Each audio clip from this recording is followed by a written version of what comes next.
Chevrolet Aveo T300. Одно из мест бунения, стука в багажнике.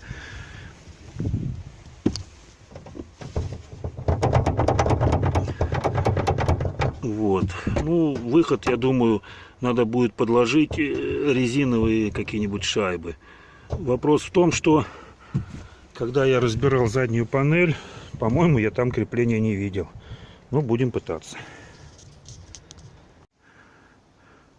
Ну вот, я снял вот это крепление. Тут еще в чем проблема-то?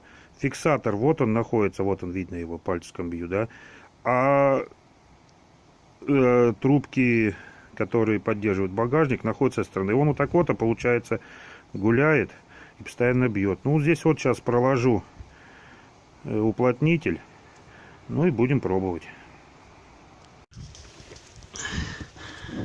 Где она есть? Вот результат. Ну, звука почти нет.